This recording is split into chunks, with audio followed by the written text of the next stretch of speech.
Sudarshan sir, എനിക്കങ്ങനെ വലിയ വലിയ കാര്യങ്ങളൊന്നും സംസാരിച്ചിട്ട് ശീലമില്ല. എന്റെ ഒരു പേഴ്സണാലിറ്റിക്ക് അത് മാച്ച് ആവത്തുമില്ല. തെറ്റായിട്ട് എന്തെങ്കിലും പറയാൻ ക്ഷമിച്ചേക്കണം. അതായത് ഈ ജന്മം നൽകാനുള്ള ശക്തി രണ്ടു പേർക്കേ ഉള്ളൂ. ഒന്ന് ഭൂമിക്ക്, മറ്റൊന്ന് സ്ത്രീക്ക്. അവരോട് ഈ വീരവാദം എന്തിനാണ് സാറേ? ജസ്റ്റ് സറണ്ടർ ചെയ്യുന്നതാണ് സാർ നല്ലത്. അങ്ങനെ എല്ലാ സാറിന്റെ ഉദ്ദേശങ്ങളും എന്നിൽ 3 ഓപ്ഷൻസ്. ഒന്ന്, നിങ്ങളുടെ ആൾക്കാരെ തല്ലി ഞാൻ നിങ്ങളെ കൺട്രോൾ ചെയ്യണം. 2, നിങ്ങളെ തല്ലി ഞാൻ നിങ്ങളെ കൺട്രോൾ ചെയ്യണം. 3, നിങ്ങളെ ഞാൻ തല്ലോ എന്നുള്ള ഡൗട്ട് കൊണ്ട് നിങ്ങൾ സ്വയം കൺട്രോൾ ചെയ്യണം. ഈ 3ലും കോമൺ ആയിട്ടുള്ളത് കൺട്രോൾ ചെയ്യാന്നുള്ളതല്ല, ഞാൻ തല്ലു എന്നുള്ളതാണ് കോമൺ. മോശമായിക്കോട്ടെ നല്ലതായിക്കോട്ടെ, നമ്മളൊരു ഓഫർ കൊടുക്കുമ്പോ അത് കേൾക്കുന്നവര് അയ്യേ നമുക്കിത് വേണ്ടേ എന്ന് പറയുകയാണെങ്കിൽ അതിന്റെ അർത്ഥം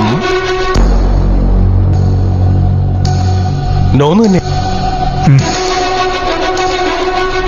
അതുപോലെ അതിപ്രധാനപ്പെട്ടത്, വളരെ ഇമ്പോർട്ടന്റ് എന്താണെന്ന് വെച്ചാൽ, ഒരു സ്ത്രീ ഒരാളോട് നോ പറഞ്ഞു കഴിഞ്ഞാൽ അതിന്റെ അർത്ഥം അത് ശരിക്കും നോന്നാ.